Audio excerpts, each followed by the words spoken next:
Today is day 2 of a first-of-its-kind emergency hearing in Northern California to determine if State Farm will get the rate increases it says it needs to stay afloat in California. But a consumer group says State Farm is being driven by greed, not necessity. On your side's Kristine Lazar is here now with details on the hearing and what the outcome could mean for all of us. Yeah, so we anticipate this to be a 3-day hearing, so one more day. A judge will make a decision, but ultimately it's up to the insurance commissioner whether to approve these rate hikes. State Farm says that its surplus has gone from the billions to the millions, but they're going to have to open their books and prove this. And as we'll see, some people are skeptical of that. So State Farm is trying to justify raising its insurance rates substantially, but under California insurance law, they must justify their request and open those books. Here's a breakdown of what State Farm is asking for. An average of 22% for homeowners, 15% for renters and condos, and 38% for rental properties. Now, State Farm says it needs these increases because it will have to pay out $7 billion in SoCal wildfire claims. But the local nonprofit Consumer Watchdog says consumers shouldn't have to pay for what it says is State Farm's bad business practices. I'm joined now by Consumer Watchdog's founder, Harvey Rosenfield. Thank you so much for joining us this morning. Thanks, Kristine. So can you please summarize what happened at yesterday's hearing? Well, 3 big things happened. First of all, State Farm is trying to do an end run around the rules that the voters put in place, where they're required, as you pointed out, to prove that they need a rate increase before it goes into effect, to justify it publicly. We objected yesterday because State Farm over the last 3 weeks has failed to comply with the rules. It wants the insurance commissioner to make policyholders pay $1 billion more in rates and then figure out later whether they really deserved it. So that's wrong. The second thing that happened, State Farm's lead witness was disqualified by the judge because that witness has a contract with the Department of Insurance and the insurance commissioner at the same time, being paid by both. That's a conflict of interest. Third thing is State Farm's expert stood up and testified for a few hours. Basically, the gist of it was it's not so much about they need the money to pay claims, because we've shown that they don't need it. They've got the money to pay claims. State Farm wants the public, the policyholders, to pitch in to restore State Farm's financial condition. That's not part of the rate-setting process in California.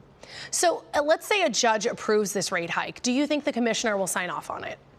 Well, here's how that works. Then it goes to the commissioner, but he has to make his decision based on the evidence and the law, not what he would prefer to do, not what State Farm wants him to do. He has to follow the law, and if he does that, he'll reject this proposal, whatever the ALJ decides. If it's in favor of State Farm, the commissioner will legally be bound to object it. There's a lot of public opposition. 300 people watched the hearing yesterday through a streaming YouTube video, and the commissioner knows that the entire state is observing. Now, State Farm says it needs these rate hikes to keep doing business in California, to keep writing policies. I know Consumer Watchdog disagrees with that assertion. Why? Well, let me be very clear. We've had our lawyers and actuaries go toe-to-toe with the State Farm. They've refused to provide the information we've demanded, but the information they provided, including the testimony yesterday, shows that they don't need this money to pay claims from any wildfires. They're just leveraging the Los Angeles wildfires in January as an excuse. What they're really trying to do is repair their financial condition after years of mistakes that they have made. It's a little bit like the financial crisis back in 2008. Remember, the big banks on Wall Street made all these mistakes, and then they demanded to be bailed out by the public. They said, well, we're too big to fail. You can't let us fail, so we need to be bailed out. That's sort of what State Farm's doing here. So let's talk dollars and cents. What would the impact to the average consumer be, the average homeowner in the Southern California area, or across the state, rather? It would be $600 more a year for their homeowner's premium.